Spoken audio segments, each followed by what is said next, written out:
குற்றாலம் இந்த பெயரை கேட்டாலே நம் மனதுக்குள்ள ஒரு புத்துணர்ச்சியும் பரவசமும் உற்சாகமும் ஆனந்தமும் கண்டிப்பாக பற்றி கொள்ளும். இந்த குற்றாலத்தோட பெயரை மட்டும் இல்லை, இந்த இடத்துக்கையும் நம்ம ஆல்ரெடி போயிட்டு வந்திருந்தோம் அப்படின்னா கண்டிப்பாக நம்மளோட இந்த இடத்தோட காட்சி நம்ம கண்ணை விட்டும் நம்ம மனசை விட்டு நீங்கவே நீங்காது. நாம் அன்றாடம் செய்யக்கூடிய வேலைகளில் செயல்களில் சில விஷயங்கள் நமக்கு பிடிச்சு போகும், சில விஷயங்கள் பிடிக்காமல் கட்டாயத்தின் பேரில் செய்வோம். ஆனால் இந்த குற்றாலம் அப்படின்ற ஒரு விஷயத்தை நீங்கள் பிடிச்சு செய்தாலும் சரி, பிடிக்காமல் செய்தாலும் சரி, திரும்ப திரும்ப திரும்ப உங்களை இந்த இடத்துக்கு வர வைக்கக்கூடிய ஒரு ஆற்றல், ஒரு வல்லமை இந்த குற்றாலத்துக்கு உண்டு. இந்த குற்றாலம் ஒவ்வொரு சீசன்லையுமே களை கட்டும். ஆனால் இப்போது சமீப காலமாக கொரோனா தொற்றுக்கு அப்புறம் இயற்கை சூழல் தன்னை தானே ரீஃப்ரெஷ் பண்ணியிருக்கு. நம்மளோட மனிதர்களோட அன்றாட வாழ்க்கையில் நடந்த தொழிற்சாலைகள் எல்லாமே இந்த கொரோனா நேரத்தில் மூடப்பட்டிருந்ததுனால இயற்கை தன்னைத்தானே புதுப்பிப்பதற்கு சில ஆண்டு காலங்கள், 2 ஆண்டு காலங்கள், 2020 21 2 ஆண்டுகள் தன்னை புதுப்பிப்பதற்காக எடுத்துக்கொண்ட நாட்கள் அது. நீங்கள் இப்போ சமீப காலமாக செய்தித்தாள்கள்லையும் தொலைக்காட்சி செய்திகளையும் பார்க்குறப்போ நமக்கு என்ன தெரிய வருது அப்படின்னா,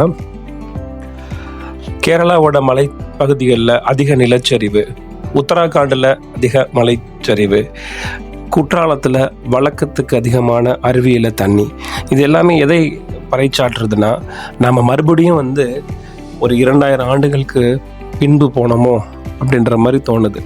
என்ன காரணம்னா, இயற்கை எவ்வளவோ கொடுமைகளை தாங்கிக்கிட்டாலும் ஒரு குறிப்பிட்ட அளவுக்கு மேலே இயற்கை சின்னதாக ஒரு தாண்டவம் ஆடின காலங்கள் தான் அந்த சுனாமி வந்ததும் இந்த மாதிரி பேரிடர் காலங்களும். சரி, ஓகே, இயற்கையை நாம் வணங்க கற்றுப்போம். நம்ம முன்னோர்கள் நமக்கு சொல்லிவிட்டு சென்ற பாடமும் அதுதான், வழிகாட்டுதலும் அதுதான். இயற்கை ஒருபோதும் நமக்கு தீயவை செய்யவே செய்யாது, நல்லவற்றையே செய்யும். அப்படிப்பட்ட இயற்கையை ஒரு சில நேரங்களில் கோபம் கொண்டு சீரும் பொழுது நம்ம எவ்வளோ தொழில்நுட்பத்தில் சிறந்தவர்களாக வல்லவர்களாக இருந்தாலும் அந்த இயற்கையோட சீற்றத்துக்கு முன்னாடி நாம் எல்லாமே ஒரு சிறு துளி போல தான். ஓகே, இந்த குற்றாலத்தில் பார்த்திங்கன்னா இப்போ பார்க்குறது சிற்றருவி. பொதுவாக அனைவருக்கும் குற்றாலம் ரொம்ப பரிச்சயத்தமான ஒன்று தான்.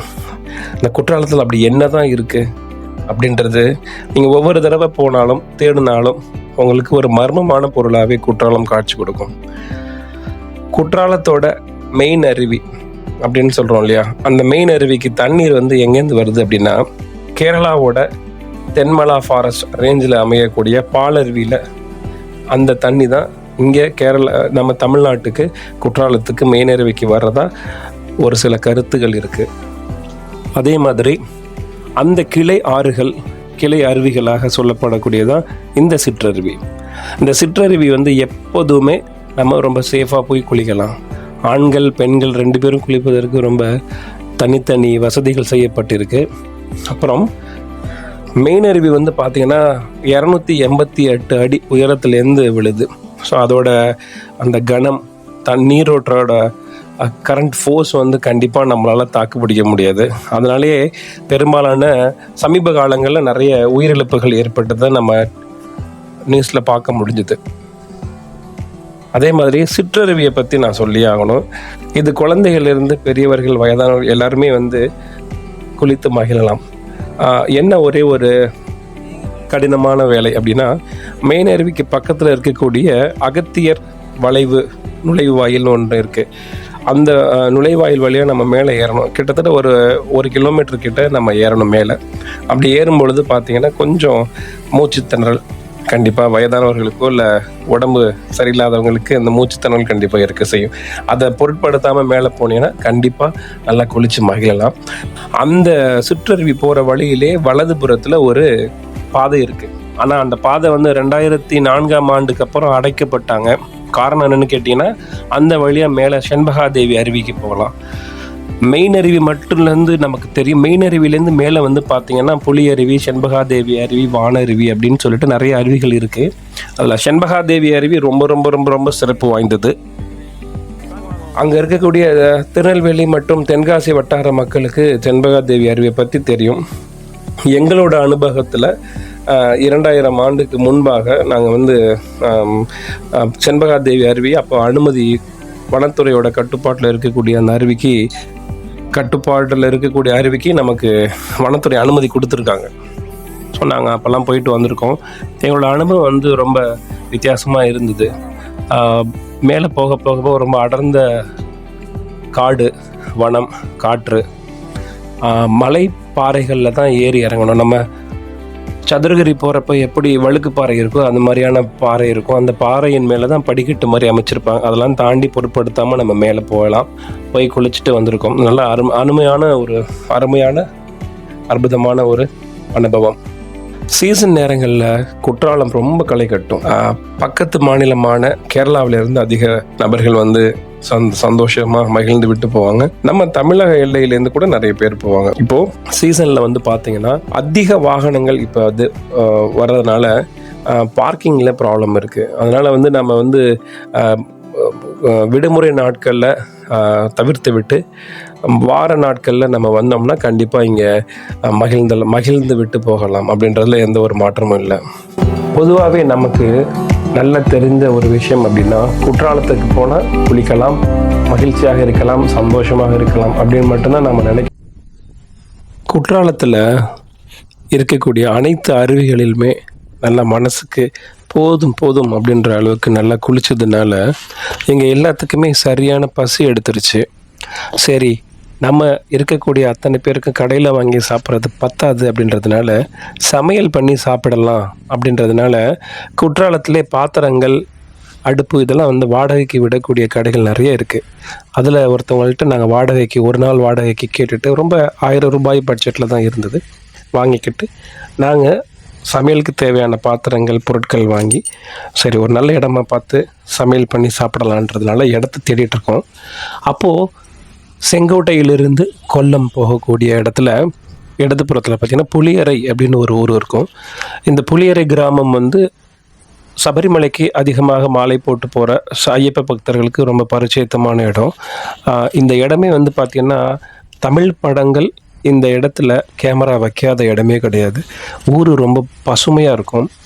மலை, சாரல், நீங்கள் சீசன் மட்டும் கிடையாது, எப்போவுமே மேகமூட்டங்கள் அதிகமாக இங்கே இருக்கும்.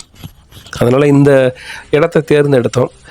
பக்கத்துலேயே வந்து பார்த்திங்கன்னா அம்பாள் இசக்கி அம்மன் கோவில் இருந்தது. அதனால் அந்த கோவிலில் வந்து எப்பயுமே வந்து கெடா வெட்டி வேண்டுதலை அவங்களோட வேண்டுதல் நடந்து முடிஞ்சிருச்சுன்னா அவங்களோட வேண்டுதலை இங்கே பிரார்த்தனையை நிவர்த்தி பண்ணுறதுக்காக எப்பயுமே மக்கள் கூட்டம் அதிகமாக இருக்கும். தூரத்தில் தெரிகிறது தான் புளியரையோட 2 ரோடு பிரியும். அந்த தூரத்தில் வாகனங்கள் வருது. நேராக போனோம்னா அச்சங்கோயில் வரும், இடதுபுறமாக போனோம்னா ஆரியங்காவு. இதுதான் இந்த ஜங்ஷன் பாயிண்ட்டு.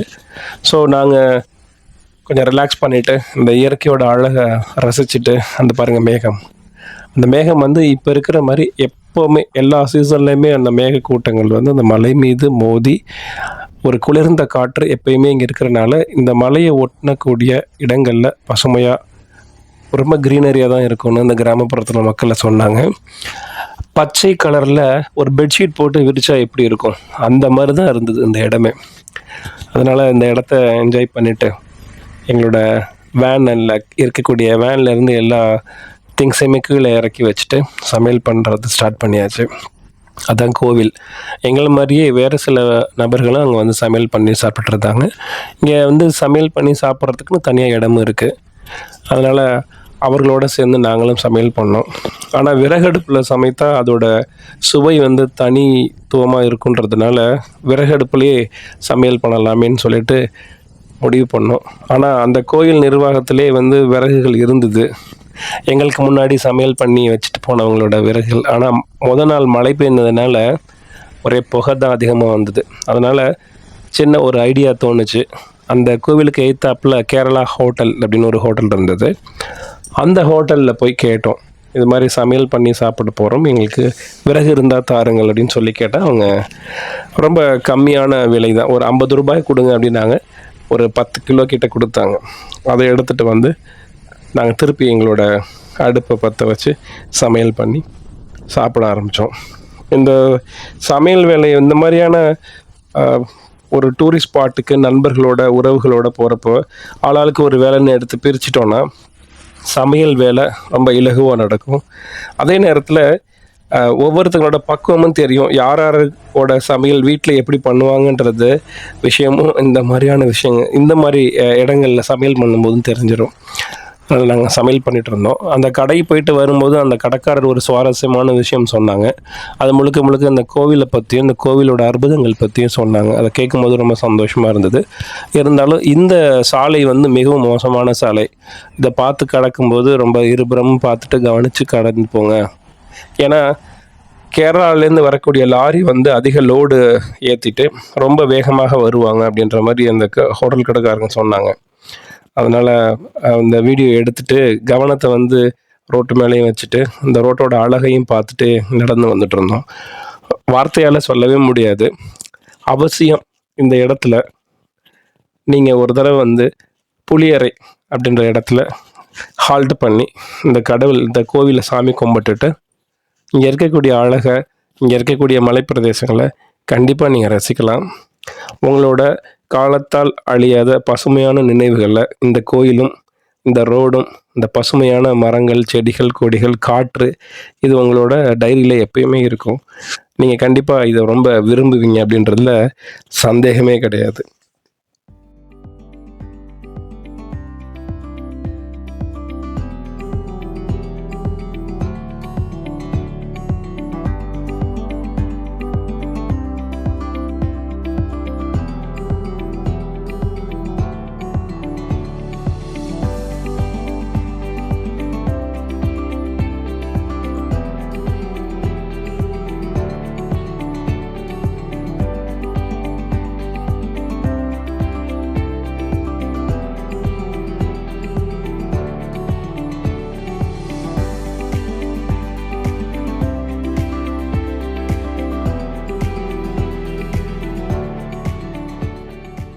ஸோ நமக்கு முன்பாக வாழ்ந்த சித்த பெருமக்கள், ஞானிகள், ரிஷிகள், முனிவர்கள் அவங்க இந்த மாதிரி மேற்கு தொடர்ச்சி மலையில் வந்து உட்கார்ந்து தவம் செய்து இறை சிந்தனையோடு இருக்கும்போது அவங்களுக்கு எக்ஸ்டர்னல் எலிமெண்ட்ஸ்லேருந்து ஏதாவது ப்ராப்ளம் வரக்கூடாதுங்கிறதுக்காக ஸ்ரீ சக்கரம் அப்படின்ற ஒரு ஸ்ரீ சக்கரத்தை வந்து நம்ம மாம்பலகையிலையோ இல்லை எட்டி பலகையிலையோ அது மாதிரி வரைந்து இல்லை வந்து பாறையிலையோ வரைந்து அதை பிராண பிரதிஷ்டை பண்ணி அதை வந்து பூஜை பண்ணி 48 நாட்கள் உரி ஏற்றி அது மூலமாக நமக்கு அவங்களுக்கு பாதுகாப்பு கிடைக்கிற மாதிரி தான் பண்ணியிருப்பாங்க.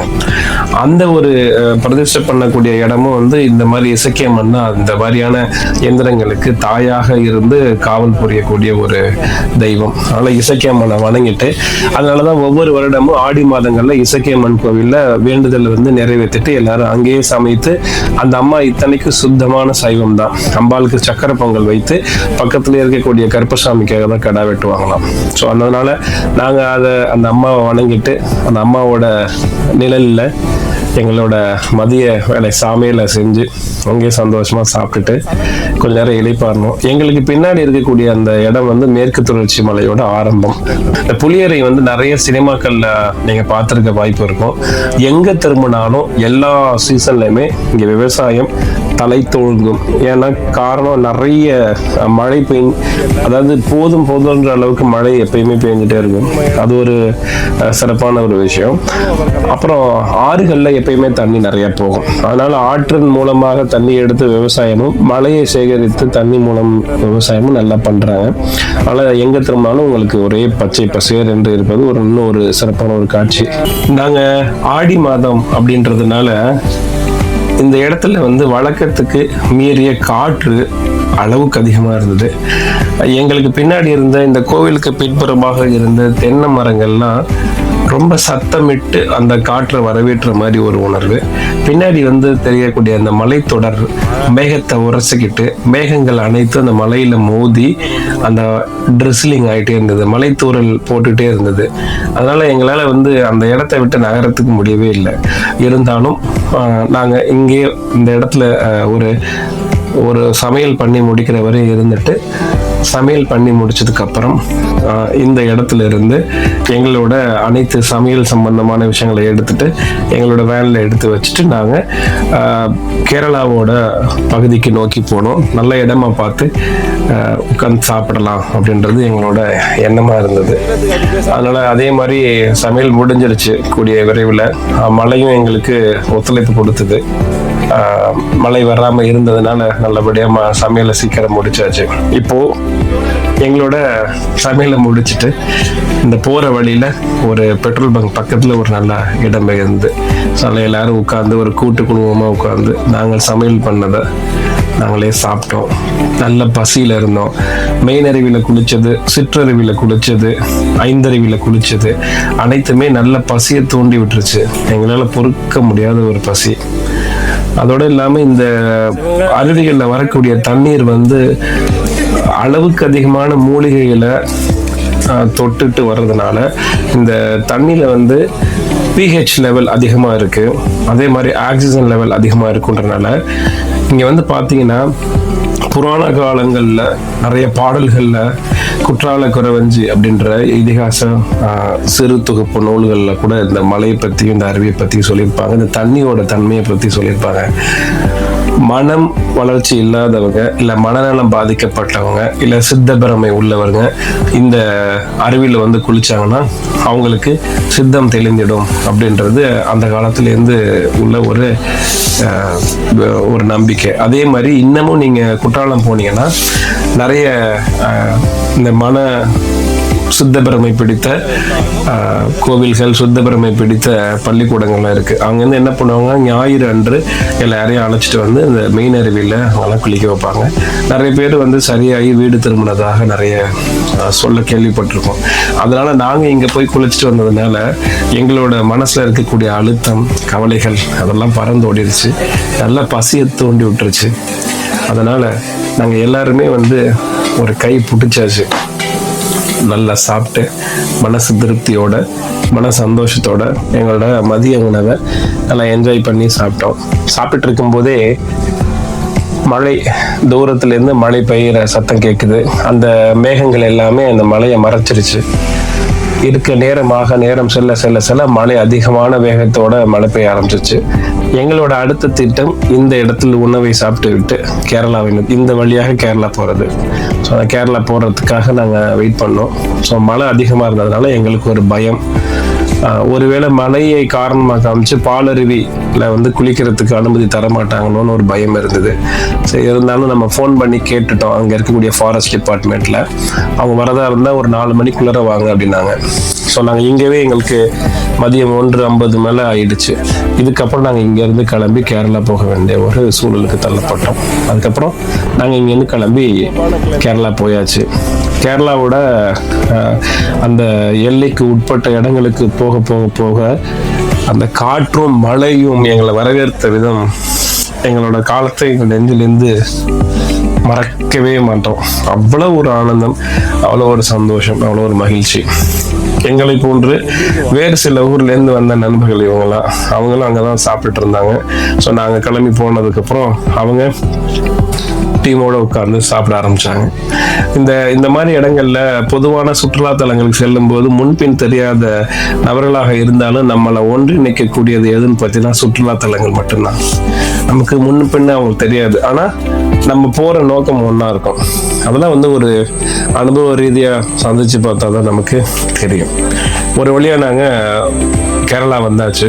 கேரளாவோட வனத்துறைக்கு உட்பட்ட தென்மலா ஃபாரஸ்டோட ஆஃபீஸ் இது. இங்கே எப்படின்னா நம்மளோட இப்போ தனியார் வாகனங்களுக்கு உள்ள அனுமதி கிடையாது. நம்ம தென்மலா ஃபாரஸ்ட்டில் வந்துட்டோம்னா ஒரு நபருக்கு 70 ரூபாய் இப்போ டிக்கெட். நம்ம போயிட்டு 70 ரூபா கொடுத்து டிக்கெட் எடுத்துட்டோம் அப்படின்னா நம்ம இந்த மாதிரி கியூவில் உட்கார வச்சுருவாங்க. அவங்களோட பஸ் வரும், அவங்களோட வேன் வரும்.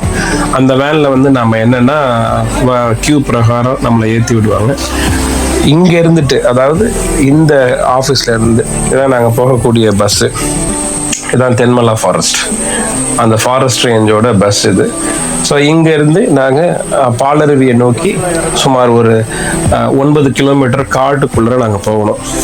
ஸோ அதுதான் அந்த பயணத்துக்கு ஏற்பாடாகிட்டு இருக்கோம். இங்கேருந்து கரெக்டாக 9 கிலோமீட்டரில் அந்த பாலருவின்ற ஒரு இடம் வந்துடும். அதனால இந்த இடம் ரொம்ப அதிக டென்ஸ் ஃபாரஸ்ட் ப்ளஸ் அனிமல்ஸ் அதிகமாக நடமாடக்கூடிய பகுதின்றனால பிரைவேட் வாகனங்களுக்கு அனுமதி கிடையாது. முழுக்க முழுக்க அரசாங்கமே, கவர்மெண்ட் ஆஃப் கேரளாவே வந்து நம்மளை உள்ள அழைச்சிட்டு போகும். இந்த பஸ் வந்து ரொம்ப காம்பேக்டாக இருந்தது. அதாவது அந்த பொதுவாகவே கேரளாவோட அனைத்து வாகனங்களுமே சிறந்த முறையில் நல்லா இருக்கும். அதில் இந்த வண்டி ரொம்ப காம்பேக்டாக இருந்தது. அதிக இறைச்சல் இல்லாத ஒரு வண்டியாக தான் இருந்தது. ஏன்னா காட்டுக்குள்ளே போகிறதுனால அதிக இறைச்சல் இல்லாத ஒரு வண்டியாக இருந்தது. ரொம்ப சந்தோஷமாகவும் மகிழ்ச்சியாகவும் இருந்தது.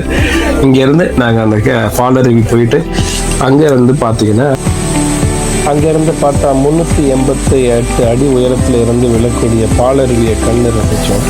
பாலருவியை பார்த்த உடனே அவ்வளோ சந்தோஷம்.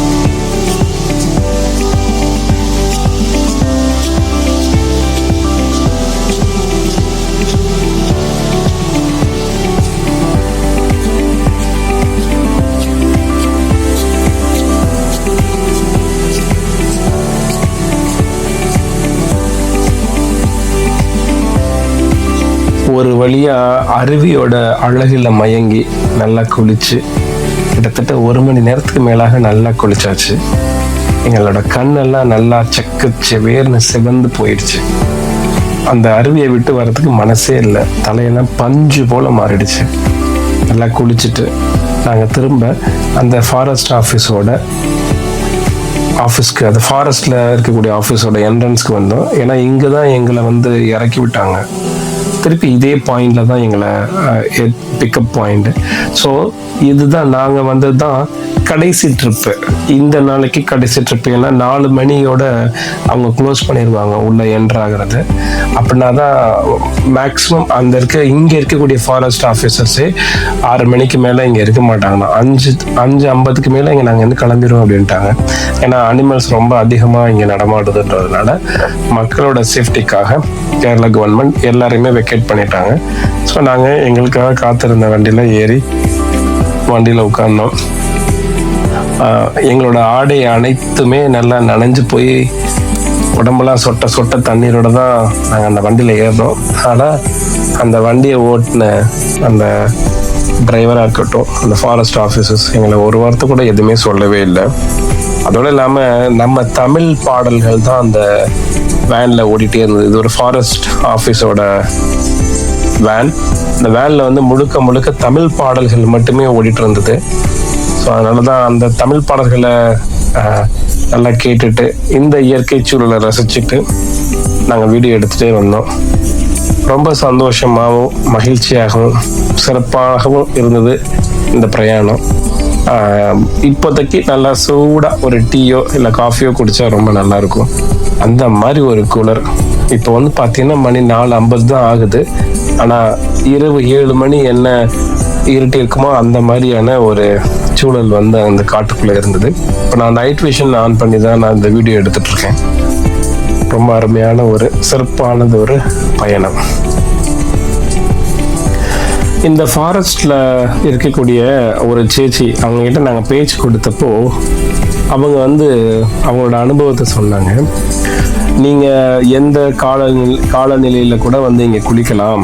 ஏன்னா இங்கே வரக்கூடிய வாட்டர் தான், கேரளாவிலேருந்து வரக்கூடிய வாட்டர் தான் குற்றாலத்துக்கு வருது. நீங்கள் இந்த பாலருவியில் குளித்தாலோ அல்லது குற்றாலத்தில் எந்த அருவியில் நீங்கள் குளித்தாலும் உங்களுக்கு ஜலதோஷமே வராது. ஜலதோஷம் வர மாதிரி சிம்டம்ஸ் இருக்கும், ஆனால் ஜலதோஷமே வராது. அதுதான் இந்த 2 அருவியோட சிறப்பம்சம் அப்படின்னு சொல்லி அவங்க சொல்லும்போது, அப்போ நாங்கள் ஒரு செகண்ட் யோசிச்சு, இது வரைக்கும் நம்ம எத்தனையோ தடவை குற்றாலத்துக்கு வந்திருப்போம். குற்றாலத்தில் குளிச்சிருப்போம், பாலருவியில் குளிச்சிருப்போம். அப்போ இவங்க சொன்ன மாதிரி நமக்கு இதுக்கு முன்னாடி ஜலதோஷம் எதுவும் வந்திருக்கா அப்படின்னு ரீகலெக்ட் பண்ணி பார்த்துக்கிட்டோம். ஆனால் அந்த மாதிரி ஒரு சிம்டம்ஸ் எங்களுக்கு தோணலை, வரலை. ஒருவேளை அவங்க சொல்றது உண்மையாக இருக்குமோ அப்படின்னு அந்த இடத்துல நாங்கள் நம்ப தொடங்கி விட்டோம்.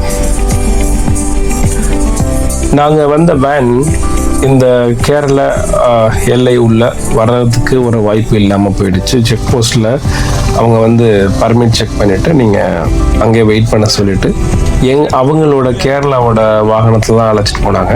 திரும்ப கொண்டாந்து விட்டதுக்கப்புறம் இந்த கேரளா வனத்திலிருந்து எங்களோட வேன் ஸ்டாப் பண்ணி வச்சுருக்க இடத்துக்கு நாங்கள் அங்கே இருக்கக்கூடிய ஒரு ஆட்டோவில் தான் போனோம். இந்த ஆட்டோ வந்து டாட்டாவில் போட்டிருந்தாங்க. மிஞ்சி போனால் 4 பேர் போகலாம். ஆனால் நாங்கள் ஒரு 15 பேர் ஏறியிருந்தோம். அந்த ஆட்டோ ஓட்டின சேட்டன் கொஞ்சம் கூட கவலைப்படலை, நல்ல புன்முறுவலாக சிரிச்சுட்டே தான் எங்களை எல்லாரையும் அழைச்சிட்டு போனார். நிறைய இன்ஃபர்மேட்டிவாக சொன்னார். நாங்கள் அவருக்கு தமிழ் தெரியுமோ தெரியாதோன்னு பயத்திலே இருந்தோம். ஆனால் அந்த சேட்டன் என்ன சொன்னாங்க, நான் வந்து 30 வருடமாக தரங்கம்பாடி, பூம்புகார் பக்கத்தில் இருக்க தரங்கம்பாடியில் தான் நான் வேலை செஞ்சேன்ப்பா அப்படின்னு சொல்லிட்டு இருந்தாங்க. அதனால அவங்க தமிழ் ரொம்ப சரளமாக பேசினாங்க. தமிழ்நாட்டோட அழகையும் தமிழ்நாட்டோட சிறப்பையும் தமிழ்நாட்டை அல்லாதவர்கள் சொல்லும்போது அதை கேட்கறதுக்கு மனசுக்கு ரொம்ப சந்தோஷமும் மகிழ்ச்சியாகவும் இருக்கும். இந்த வண்டி உள்ள உட்கார்ந்து எங்களோட நண்பர்கள் எல்லாருக்குமே தலை இடிக்குது, கை கால் இடிக்குதுனால அவங்களால ஒன்றுமே சொல்ல முடியாமல் உட்கார்ந்தாங்க. 6 கிலோமீட்டர் தூரம் வந்து பிரயாணம் பண்ணது எங்களுக்கு 600 கிலோமீட்டர் பிரயாணம் பண்ண ஒரு உணர்வை கொடுத்தது. அதோடு இல்லாமல் அந்த சேட்டனோட இன்ஃபர்மேஷன் வந்து ரொம்ப ஆச்சரியமாக இருந்தது. கொரோனா காலங்களில் இப்போ 2025, ஆனால் கொரோனா பீரியடில் வந்து இங்கெல்லாம் ரொம்ப சர்வசாதாரணமாக வந்து யானை நடமாடுனுச்சு, புலி நடமாடுனது, வெள்ளை மூக்கு கரடிகள் இங்கே வந்து அதிகமாக நடமாடுனுச்சு அப்படின்னு அந்த சேட்டன் சொல்லிட்டே வந்தாங்க. இன்னும் கொஞ்சம் தூரம் போனால் நமக்கு ஆரியங்காவு அப்படின்ற ஐயப்பனோட கோவில் வந்துடும். அது வரையும் வந்து எங்களை கொண்டாந்து ட்ராப் பண்ணாங்க. அதுக்கப்புறம் நாங்கள் அங்கேருந்து எங்களோட பயணத்தை தொடர்ந்தோம். நல்ல ஒரு அருமையான ரைடு, மறக்க முடியாத ஒரு ரைடு. இந்த வண்டி சின்ன வண்டின்னு தான், ஆனால் நல்ல ஹில்ஸ் நல்லா ட்ரைவ் பண்ணாங்க, சந்தோஷமாக இருந்தது. அதுக்கப்புறம் நாங்கள் எங்களோட இந்த வேகனத்தில் வந்து எங்களோட வேனில் ஏறி மறுபடியும் நாங்கள் புளியரை வந்து செங்கோட்டை வந்து தென்காசி குற்றாலம் எங்களோட வேனில் ஏறி புளியரை வழியாக செங்கோட்டை குற்றாலம் நோக்கி பிரயாணம் பண்ணோம். நிறைய திங்ஸ் எல்லாம் வாங்குறதுக்கு பர்ச்சேஸ், இனிமேல் தான் ஷாப்பிங் நடக்க போகுது. ஸோ ஷாப்பிங் பண்ணிவிட்டு நாங்கள் மறுபடியும் சிவபெருமானோட கோவிலுக்கு போய் சாமி கும்பிட்டுட்டு அதுக்கப்புறம் கிளம்பலாம் அப்படின்றது பிளான். ஸோ நாங்கள் இந்த இடத்துல ரொம்ப நேரம் வெயிட் பண்ணிகிட்டே இருந்தோம். இதுலேருந்து தான் நேரம் செல்ல மழை அதிகமாக இருந்தது, அப்புறம் சாரல் அதிகமாக இருந்தது. எங்களோட வாகனத்தில் ஏறி நாங்கள் வந்து இந்த கேரளா பகுதியிலிருந்து குற்றாலத்தை நோக்கி நாங்கள் போகிறோம். ஏன்னா ஷாப்பிங் பண்ணணும் அப்படின்றதுனால எங்களோட பயணத்தை இங்கேருந்து தொடங்க போகிறோம். நேரம் செல்ல குளிர் அதிகமாகிடுச்சு. ஈர ஆடைகள்ன்றதுனால எல்லாருமே ஒரு மாதிரியா இருந்தது. இப்போ நல்லா சூடாக காஃபி குடிச்சிட்டு அங்கேருந்து கிளம்பிட்டோம். குற்றாலத்துக்கு நம்ம எவ்வளோ தடவை வந்திருப்போம். ஆனாலும் ஒவ்வொரு பயணத்தோட முடிவிலையுமே நம்ம மனசை ஏங்க வைக்கும். நம்ம வந்து பகல் பொழுது முழுவதும் நாம் குற்றாலத்தில் இருக்கக்கூடிய குற்றாலத்தை அருகாமையில் இருக்கக்கூடிய அனைத்து அருவிகளுமே நம்ம குளிச்சா கூட நமக்கு வந்து போதும் அப்படின்ற மனசு நிறைவு வரவே வராது. திரும்ப எப்போ வருவோம் அப்படின்ற ஒரு உணர்வு தான் வரும். அப்படிதான் எங்களுக்கும் வந்தது. அதோட இந்த பிரயாணம் எங்களுக்கு ரொம்ப சிறப்பு வாய்ந்தது. அதனால நல்ல மகிழ்ச்சியோடவும் சந்தோஷத்தோடையும் இந்த பிரயாணத்தை நாங்கள் இதோட முடித்துக்கொண்டு எங்களோட ஊர் நோக்கி நாங்கள் எங்கள் பயணத்தை தொடங்கிவிட்டோம்.